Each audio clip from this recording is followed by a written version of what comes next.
exciting. So I have been home in San Francisco with my family for the past few days, week and a half almost, and I'll be here for another few days before I head back to Los Angeles. And it's the end of the year, or maybe perhaps the beginning of a new year if I don't get to posting this until tomorrow. And a lot of people are looking back and then trying to look forward and see what they want to get from this year, from this new year, and what they got from the last year. So I have been doing my own version of looking back, which involves finding and going through, relabeling and examining a massive pile of journals that I didn't really know existed. I remember writing in them all, but to see them all together in one pile is astounding. And so I'm just going to go through a few that I found. So this is my not very simple labeling system that I've got going on. Just a few that I wanted to share, and let's get started, I guess. So this is the very first journal that I have. I think there might have been another one before this, but this is the first in the series. And it starts with December 31, 2003. So that is, as of today, 11 years that I have been writing and putting in my thoughts and what I did and feelings on them.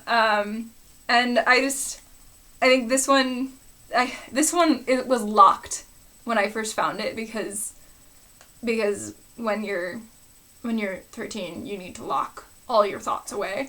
And then I'm just going to cover up these email addresses. I'm sure they're not valid anymore. I'm friends with these girls on Facebook, but this is the email and diary writing club. My sister, of course, is Emma and has no memory of this whatsoever, but this was the beginning for me, so it would seem. And then this one, rather unassuming, speckled front,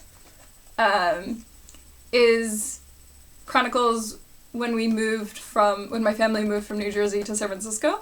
And I found this one to be interesting because it was the first one where I started writing quotes in the front, which is something I do all the time now. And I mean, quote, this is lyrics to a Rent song.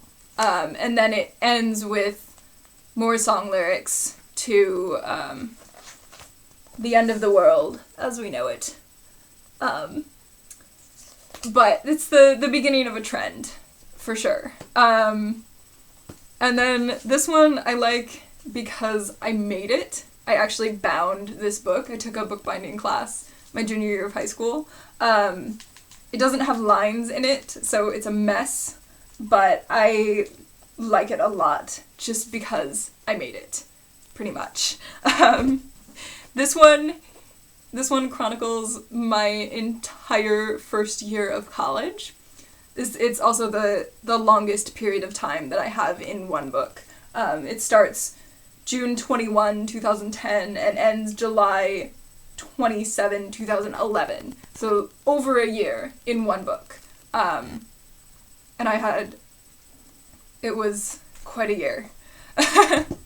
And then just to show that I'm still doing this and I'm still writing, this is the journal that I'm working on now. I've only just started it. I finished one right before coming to San Francisco.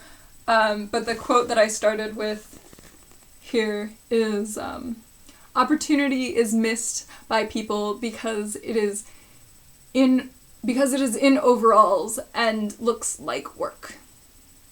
Which is something, I try to make it something that I've been seeing around at the time and something that I want to focus on and work on. So that's very exciting. And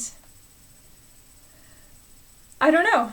I also, my family went to a Keith Haring exhibit at the De Young, and I picked up this, which is a book of Keith Haring's journalings, I suppose you would say. And I think that a part of me really wants all of this to turn into something like this, because I guess I like this idea that all my writing and all my ideas could be something that is worth looking at, by whether that's just by my children, should I have children, and their children, or whether that's by something bigger than that, something, if they, I don't know that it's ever going to be worth publishing a quite normal, quite uninteresting girl's journaling thoughts, but I guess I sort of fancy that it could be one day. So I hope that you all have had a wonderful, restful holidays, and I pray that you have a wonderful 2015, wherever it will take you.